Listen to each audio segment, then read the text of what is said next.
Hi guys, आप सबको मेरा नमस्कार। तो जैसे कि मैं बताई थी कि हर रस्म का गाना मैं आप लोगों को सुनाऊंगी। तो मैंने शगुन का 2 गाना गाया है, पिछले वीडियो में आप लोग देख सकते हैं। अब मैं तिलक का गाना गाने जा रही हूँ। तो सबसे पहले जो गाना होता है वो मैं आप लोग को सुनाऊंगी। अच्छा लगे तो लाइक सब्सक्राइब ज़रूर कीजिएगा ताकि सारे वीडियो आप लोग के पास पहले पहुँचे। तो मैं गाना स्टार्ट करती हूँ। गाई का गोबरे महादेव आंगना लिपाई, गजमोतिया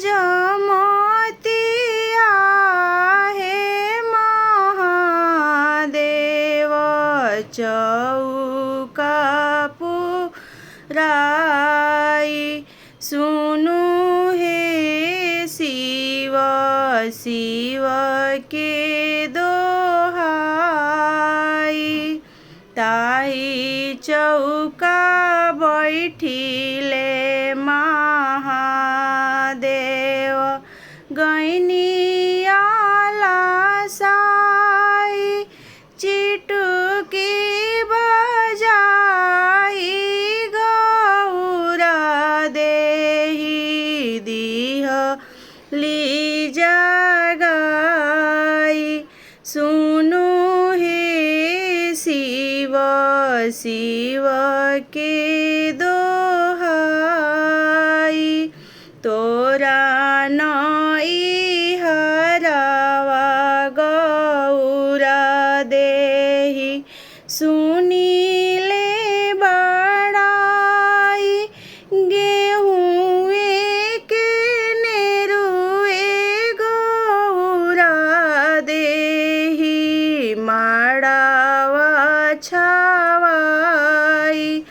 सुनु हे शिव के दोहाई,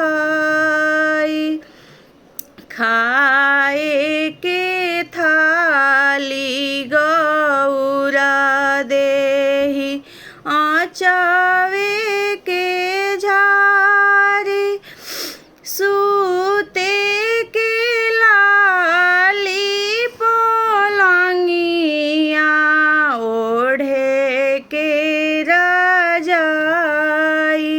सुनु हे शिव के दोहाई, केये दिहले गाई से भैंसिया, केये धेनु गाई, केये दिहले अपनी बेटियुआ अंगुरी धाराई। सुनु हे शिव के दोहाई, बाबा दिहले गाई से भैंसिया, भैया धेनु